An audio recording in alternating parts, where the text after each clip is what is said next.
কোরআন শরীফে আল্লাহ বলেছেন, লাকাদ খালাকনাল ইনসানা ফি আহসানি সুম্মা রাদাদনাহু আসফালা সাফিলিন। মানুষকে আল্লাহ তাআলা সৃষ্টি করেছেন উত্তম আকৃতিতে, সুপারলেটিভ ইংরেজিতে বলে দি বেস্ট আইডেন্টিটিতে। একটা বাঘ, সে খুঁজে তার শিকারী, সে ছাগল পাইলেও খায়, সে ছোট্ট বাচ্চা পাইলেও খায়, তার কাজ হলো তার পেটের ক্ষুধা মিটানো, তার কাছে বিবেক নাই। কিন্তু মানুষের কাছে বিবেক আছে। মানুষ পেটে খিদা পাইলেই যা ইচ্ছা তাই খেতে পারে না। পেটে অনেক খিদা, তাই বলে আমি হারাম জিনিস খেতে পারি না। পেটে অনেক যন্ত্রণা, তাই বলে আমি মৃত ভাইয়ের মাংস খেতে পারি না। কিন্তু পশুর কোন জিনিসটা নাই, তার বিবেক নাই, সে বিচার বিবেচনা করতে পারে না, ভালো মন্দের পার্থক্য বোঝে না, রাইট এবং রং বোঝে না। মানুষকে রাইট রং বুঝতে হয়, ভালো মন্দের পার্থক্য বুঝতে হয়, তবেই লাকাদ খালাকনাল ইনসানা ফি আহসানি তাকওয়িম হয়। আসসালামু আলাইকুম। জোহরের নামাজ শেষে মুসল্লিদের মাঝে কোরআন এবং হাদিস থেকে অসাধারণ এক বক্তব্য দিয়েছেন ইসলামী ছাত্র শিবির ঢাকা বিশ্ববিদ্যালয়ের সাবেক সভাপতি, বাংলাদেশের জনপ্রিয় আইনজীবী অ্যাডভোকেট শিশির মনির। সুপ্রিয় দর্শক, আমরা দেখতে পাচ্ছি ইদানিং ইসলামী ছাত্র শিবিরের বিরুদ্ধে, জামাত ইসলামের বিরুদ্ধে কিছু মানুষ তারা সমালোচনা খুবই বাজে ভাষায়। আমি তাদেরকে বলতে চাই, জামাত বা শিবিরের মতন একটি সন্তানকে গড়ে তুলুন। যদি পারেন রাজনীতি করেন, রাজনীতি করে জামাত শিবিরের মতন চ্যালেঞ্জ করলাম, যদি করতে পারেন আপনার দলে যোগ দিব আমি। জামাত শিবিরের মতন আদর্শবান নেতা কর্মী, যারা মসজিদ থেকে শুরু করে যারা কোর্ট কাচারি প্রধানমন্ত্রী পর্যন্ত দুর্নীতিমুক্তভাবে আদর্শিকভাবে নেতৃত্ব দিতে পারে, এমন একটি নাগরিক, এমন মানুষ, এমন জনগণ তৈরি করে দেখান। সুপ্রিয় দর্শক, বেশি কথা বলবো না, চলুন ঢাকা বিশ্ববিদ্যালয় ইসলামী ছাত্র শিবিরের সাবেক সভাপতি অ্যাডভোকেট শিশির মনিরের সেই বক্তব্যটি চাইতে বেশি বড়, মহৎ এবং উদার। আর মানুষ তার সকল সৃষ্টির একটা সৃষ্টি মাত্র, যাকে আশরাফুল মাখলুকাত বলা হয়। কোরআন শরীফে আল্লাহ বলেছেন, লাকাদ খালাকনাল ইনসানা ফি আহসানি তাকওয়িম সুম্মা রাদাদনাহু আসফালা সাফিলিন।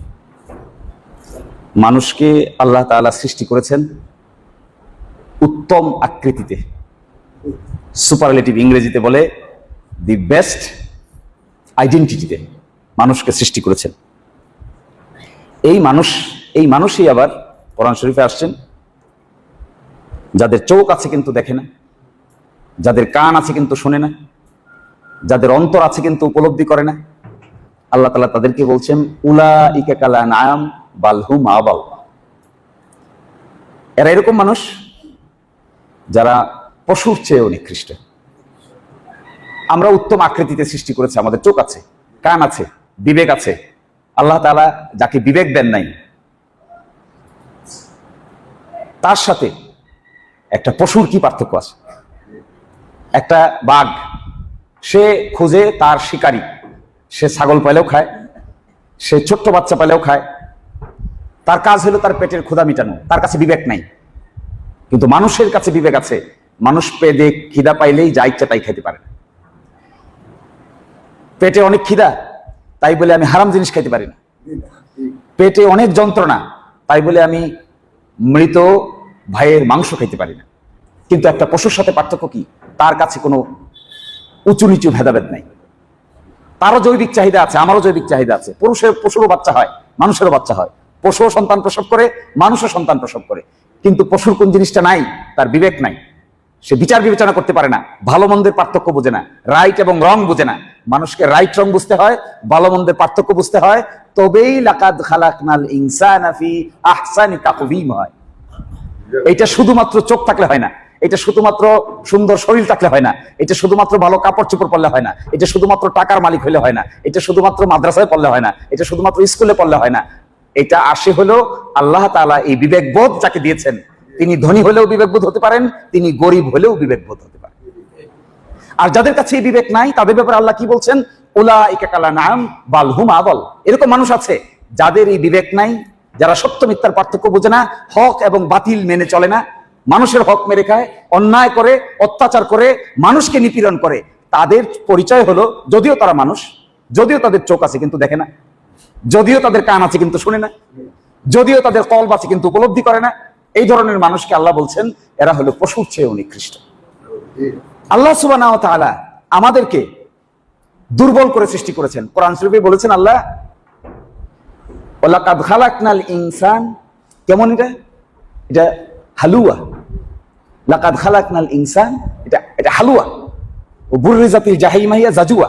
মানুষের সৃষ্টি প্রক্রিয়াটা কেমন? মানুষের সৃষ্টি প্রক্রিয়াটা নরম নরম। এই কথা বলে আমি শেষ করে দিব। আমি তো আর ইমাম হুজুর না, আমি এত ওয়াজ করতে পারবো না, কিন্তু আমি এই কথাটা বলে শেষ করে দিচ্ছি। নরম করে তো তৈরি করেছেন। কেমন নরম? আমি যখন অসুস্থ হই তখন আমি কাতর হয়ে যাই, আমি যখন অ্যাক্সিডেন্ট করি তখন আমি দুর্বল হয়ে যাই, যখন আমার সন্তান মারা যায় তখন আমি কাঁদতে কাঁদতে কাঁদতে কাঁদতে অস্থির হয়ে যাই, আবার যখন আমি একটু ভালো পরিবেশ হয় তখন আমি ফুরফুরা মেজাজ অনুভব করি, আবার যখন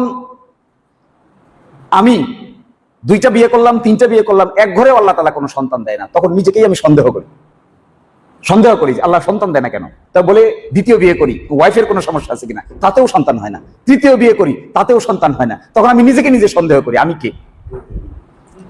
আল্লাহ তাআলা মানুষকে কেমন এক পরীক্ষার মধ্যে ফেলছেন দেখেন। অনেক টাকা আছে, ঘরের মালিক, বাড়ির মালিক, কিন্তু ডাক্তার প্রেসক্রিপশন দিছে রাতে 2টার বেশি রুটি খাওয়া যাবে না। অথচ এই বৈশাখ মাসে খেতে কাজ করা একটা শ্রমিক সারাদিন রোদে ধান কাটে, রাতে দেখবেন 3 প্লেট ভাত খায় কত আরামে ঘুমায়। আর আমি আপনি অনেক ধনজনের মালিক হয়ে ডাক্তার বলে দিছে 2টা রুটি আর 1টা ডিম ছাড়া আর কিছু খাওয়া যাবে না। তো আল্লাহ তাআলা তাকে খাওয়ার নিয়ামত দিছে, তো সে দরিদ্র মানুষ কিন্তু তাকে খাওয়ার রেস্ট্রিকশন দেয় নাই। আর আমি আপনি ধনী মানুষ, খাওয়ার কোনো অভাব নাই, প্লেটে খাওয়ার কোনো অভাব নাই, ডাইনিং টেবিলে খাওয়ার কোনো অভাব নাই, কিন্তু খাবার খাইতে পারি না। ডাক্তার বলছে মিষ্টি খাওয়া যাবে, আর ও মিষ্টি একদিনে 10টা খেয়ে ফেলতে পারে। আল্লাহ তাআলার মানুষকে কত দুর্বল করে সৃষ্টি করেছেন দেখেন। কেমন দুর্বল? আমি মাঝে মাঝে একা একা বসে ভাবি দুর্বলতাটা কেমন। এক একজনের এক এক ধরনের দুর্বলতা।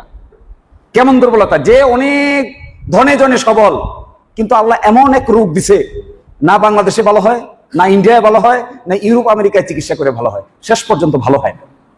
অথচ দেখবেন আমার চোখের সামনে একজন দরিদ্র মানুষ অল্প খেয়ে অল্প চলে 60, 70, 80, 90, 100 বছর পর্যন্ত হায়াত পেতেছে। আর আমি আপনি খুঁড়িয়ে খুঁড়িয়ে অসুস্থতার কারণে জীবন নিয়ে টানাটানির মধ্যে পড়ে গেছি। কিন্তু আমার তো অর্থের অসুবিধা নাই, আমার বৃত্তের অসুবিধা নাই, আমার বিল্ডিং এর অসুবিধা নাই, আমার এসি গাড়ির অসুবিধা নাই, আমার অট্টালিকার অসুবিধা নাই। কিন্তু আল্লাহ তাআলা আমাকে একটা দুর্বলতা দিয়েছেন। কি দুর্বলতা? দুর্বলতা হলো আমার একটা সন্তান বিকলাঙ্গ করে দিয়েছে। আছে না সন্তান বিকলাঙ্গ? যে ঘরের একটা সন্তানকে আল্লাহ বিকলাঙ্গ করে পাঠান, সেই ঘরের মা, সেই ঘরের বাবা, সেই ঘরের ব্যক্তিদের কি যন্ত্রণা শুধুমাত্র সেই বাবা মা না হলে বোঝা সম্ভব না। এটা হার্ট ফেল্ট, এটা কামস ফ্রম উইদিন হার্ট। এই যে হার্ট থেকে যে আসে এমন একটা ডিজিজ, এটা আপনি দেখবেন বাচ্চা বড় হয়েছে, স্বাস্থ্যও বড় হয়েছে, অনেক লম্বা হয়েছে, কিন্তু বোধ শক্তি নাই, বুঝতে পারে না, ভালো মন্দ বুঝে না। কিন্তু টাকা পয়সা, গাড়ি বাড়ি, বাবা মায়ের কোনো দুঃখ নাই, একটাই দুঃখ, একটা মাত্র সন্তান, তাও আবার প্রতিবন্ধী আল্লাহ দিয়েছে। তার জন্য এটা কত বড় পরীক্ষা।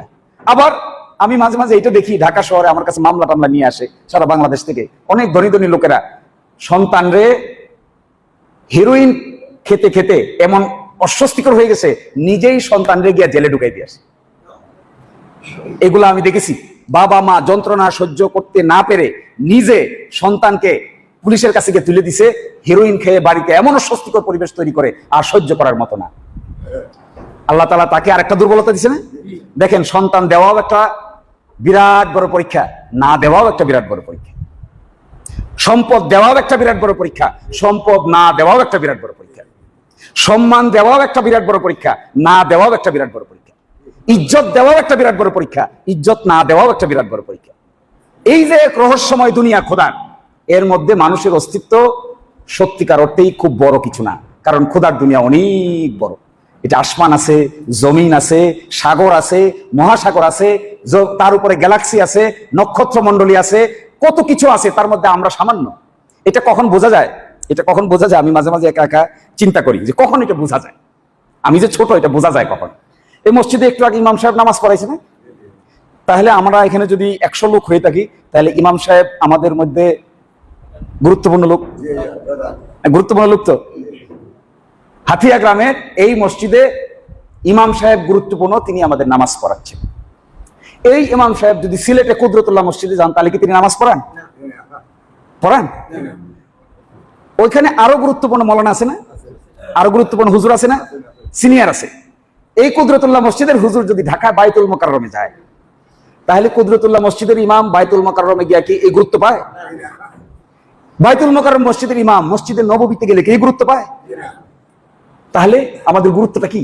তাহলে আমাদের গুরুত্বটা সাময়িক, তাহলে আমাদের গুরুত্বটা হলো আপেক্ষিক, গুরুত্বটা হলো একটু জায়গার ভিতরে। আল্লাহ তাআলা দেখেন এমন এক সিস্টেম করে দিছে, এখানেই মসজিদে ইমাম সাহেবকে মনে হয়, খাদেমকেই মনে হয় সবচেয়ে ইম্পর্টেন্ট লোক। কুদরতুল্লাহতে গেলে তো ওনাকে এরকম ইম্পর্টেন্ট লোক মনে হয় না। কুদরতুল্লাহতে গেলে তো, ঢাকায় গেলে তো, বাইতুল মোকাররমের মসজিদে গেলে কারোই কোনো খবর নেওয়ার সময় নাই, শত শত বিজ্ঞ আলেম ওলামারা সেখানে বসে আছে।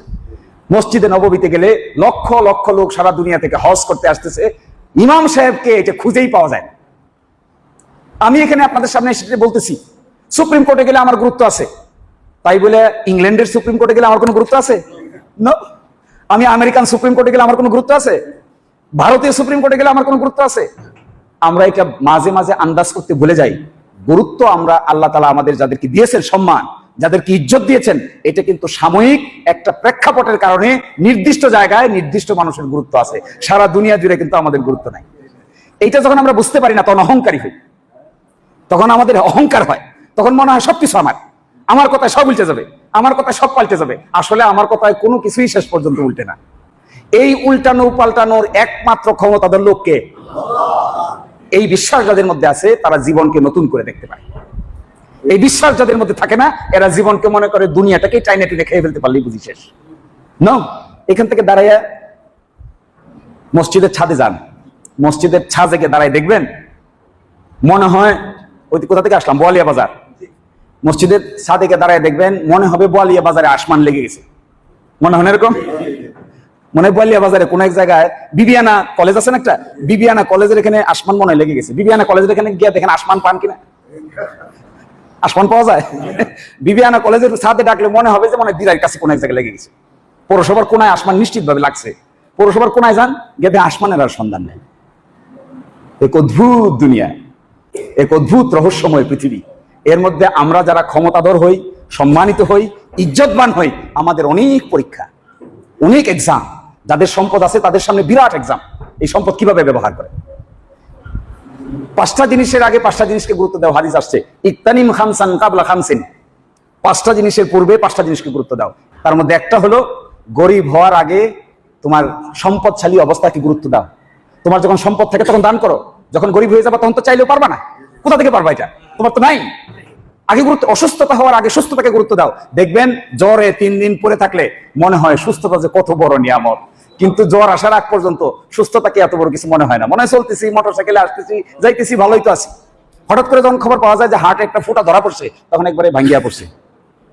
যখন সুস্থ ছিলাম তখন গুরুত্ব দেই নাই, অসুস্থ হয়ে যাওয়ার পরে। এবং আরেকটা বড় অংশ আছে, এটা আমি প্রায়ই বলি, বার্ধক্য আসার আগে যৌবনকে গুরুত্ব দাও। বার্ধক্য আসলে অনেক কিছু নিস্তেজ হয়ে যায়, চাইলেও পারা যায় না। যুবক কালে যা পারা যায়, বার্ধক্যের কালে তা আর পারা যায় না। ফলে আমি আপনাদেরকে এই কথা বলে শেষ করে দিচ্ছি, আমি এখানে ওয়াজ করতে আসি নাই, আমি শুধু এটাই বলে শেষ করে দিচ্ছি, আমার কাছে এই পৃথিবীটাকে খুব রহস্যময় মনে হয়। যে মানুষকে আল্লাহ যেভাবে বিভক্ত করেছেন, উঁচুতে নিচুতে, ধনীতে গরিবে, বিকলাঙ্গে, সম্পদ দিয়ে সম্পদ না দিয়ে, খাইতে না দিয়ে, উঁচু জায়গায় বসে আবার নিচু জায়গায় বসে, এমন এক রহস্য সৃষ্টি করেছেন। এটা নিয়ে যারা চিন্তা করবে তাদের জন্য ফিকির করার যথেষ্ট রাস্তা এখানে খোলা আছে। এবং আল্লাহর দুনিয়াকে বুঝতে গেলে আল্লাহ বলছেন উসিরু ফিল আরদ ফানদুরু কাইফা কানা আকিবাতুল মুকাদ্দিমিন। দুনিয়া দেখতে চাও, আমার রহস্য দেখতে চাও, দুনিয়া দেখো ঘুরে। কি দুনিয়া দেখবা? আটলান্টিক মহাসাগরের উপরে গেলে মনে হবে তোমার ওই শিশিরমণির আর আকিল সাহিত্যে কোনো মূল্যই নেই। আটলান্টিক মহাসাগরের উপর গেলে এমন মহাসাগর, এইটার উত্তর দক্ষিণে মানুষের কোনো মূল্য নাই। আবার যদি আমি, অবাক হবেন যারা হজে যান, যে গ্রাম থেকে হজে যাচ্ছে, কত গুরুত্বপূর্ণ, হজে যাচ্ছে দোয়া দুরুজ করে সব পাঠিয়ে দেয়। হজে যখন তোয়াফ শুরু হয়, কেউ কারোর দিকে তাকানোরও কোনো সময়, কেউ কাউকে দেখার সুযোগ নাই, শুধু দৌড়ে শুধু দৌড়ে শুধু দৌড়ে, এক অন্যরকম অনুভূতি। ফলে আমি আপনাদেরকে আমার অনুভূতির কথা বলছি, আমার নিজে, আমি দুষ্মুক্ত এই কথা আমি বলছি না, আমাদের সকলেরই কম বেশি দোষ আছে। কিন্তু আমরা যে কথাটা বলছি, আমাদের উচিত নিজেকে চিনতে পারা, আমি কে, আত্মহিমিকা বোধ থেকে নিজেকে রক্ষা করা, দ্বীনকে মেনে নেওয়ার মানসিকতা তৈরি করা এবং দ্বীনের প্রতি ইত্তেবা করা, ওবিডিয়েন্ট হওয়া। আমার গর্ব বংশ পরিমাণ যাই হোক না কেন, দ্বীন যদি আমি মানতে পারি তাহলে আমি সম্মানিত হব। আল্লাহ তাআলা বলছেন ইন্না আকরামাকুম ইনদাল্লাহি আতকাকুম। কে সবচেয়ে বেশি সম্মানী লোক? তিনিই সম্মানী লোক যিনি নাকি আল্লাহকে সবচেয়ে বেশি ভয় করেন। তো আল্লাহ তাআলা আমাদেরকে তাকে ভয় করার তৌফিক দান করুন। আমাদের যত শক্তি সামর্থ্য আছে তা আল্লাহর পথে ব্যয় করার তৌফিক দান করুন। আসসালামু আলাইকুম। সুপ্রিয় দর্শক, ইসলামী ছাত্র শিবিরের সাবেক ঢাকা বিশ্ববিদ্যালয়ের সভাপতি অ্যাডভোকেট শিশির মনিরের এই বক্তব্যটি আপনারা কিভাবে দেখছেন? অবশ্যই আপনাদের মূল্যবান মন্তব্য কমেন্ট বক্সে জানাবেন। সবসময় সত্য নির্ভীত তথ্য পেতে স্বাধীন Bangla TV YouTube channel subscribe করে আমাদের সাথে থাকুন। আসসালামু আলাইকুম রহমতুল্লাহি ওয়া বারাকাতুহু।